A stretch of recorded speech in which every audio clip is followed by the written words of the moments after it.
Turning our attention now to the Bay City area, where commuters are facing challenges surrounding infrastructure funding along with how some of the bridges are being operated.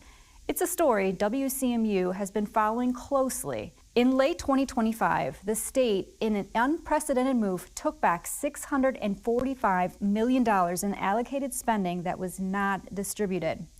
In that budget was about $1.6 million that Bay City was planning on using to make improvements on projects including roads and bridges. In order to get into Bay City from the north and the west, drivers have to cross one of 4 bridges over the Saginaw River. Right now, Lafayette Bridge on the south end of town is closed for construction. That bridge is free to cross when it's open. Veterans Memorial Bridge is open and free to cross. And both Independence and Liberty bridges are open, but they require a toll to cross. Now, back with me to get us all caught up on what is happening is WCMU News reporter AJ Jones. How you doing? Hi AJ, thank you for being here today. Hey, happy to be here. Well, there are a couple of issues at play here. So let's start off with the $1.6 million that was clawed back. What was the plan for that money?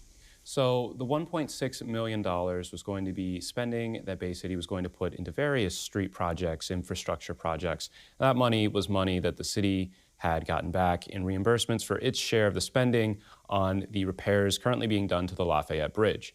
Now, that $1.6 million was a part of the money that got clawed back by the State House, which is currently run by the GOP. So included in the 645 was something like $370 million in community grants. That's where the money for the bridge reimbursement was. And so it's created this hole in Bay City's budget. Now, I spoke to Bay City Mayor Christopher Gerard back in January, and he told me that the city could potentially just sort of move money that had already been allocated for other things forward in order to make up the margins. But the gist of it is that now there is this gap in the city's budget because of the decision to claw back the funds by the State House. And there is now a lawsuit over the money between State House leadership and the governor's office. That lawsuit is currently on pause as the two sides are currently potentially seeking a settlement, but the money is still sort of in limbo. The money does impact the construction that's happening on the Lafayette Bridge. No, so it does not.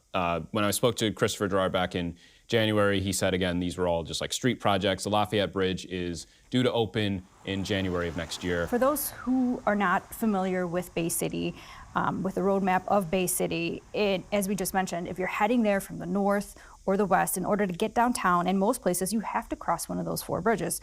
2 of those bridges require a toll to cross. So that's making people who live in that area not happy. So what's going on with that? There are 2 bridges in the city that require a toll, the Liberty Bridge and the Independence Bridge. Those tolls are operated by the Bay City Bridge Partners, who are owned by a larger out-of-state company, United Bridge Partners. The Bridge Partners were brought in because these bridges needed repairs, and Bay City leadership indicated that they didn't really have the money to do it.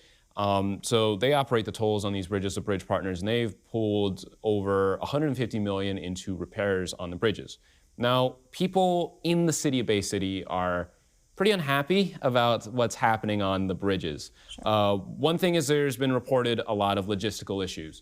So Bay City residents are supposed to, for a brief period of time, be exempt from any tolls on the bridges, but Bay City residents have reported that they've been ticketed erroneously.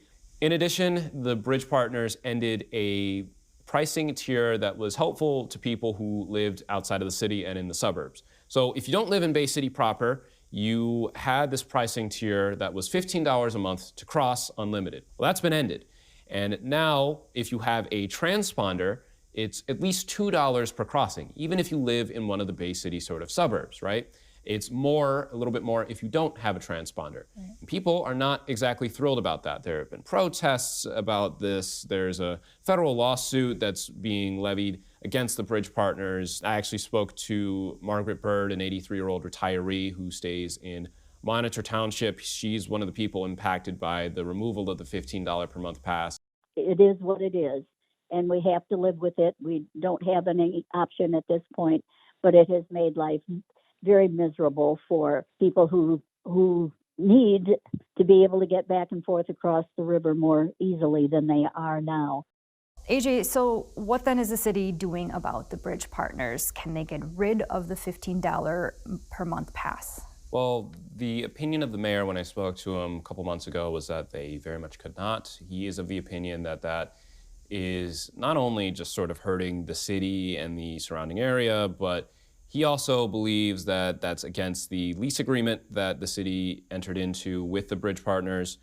He said that they're not really directly communicating. The city leadership and the partners are mostly talking through lawyers. And he floated about the potential that there might have to be some form of arbitration in the future.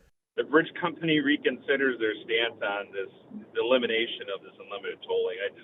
It's a hardship for everyone, and including those that live out to the city. And you know, we're neighbors, and we see each other. We may not live in the exact same city proper, but it does impact the city as a whole. And I just hope those folks at the bridge company reconsider that without even going to arbitration.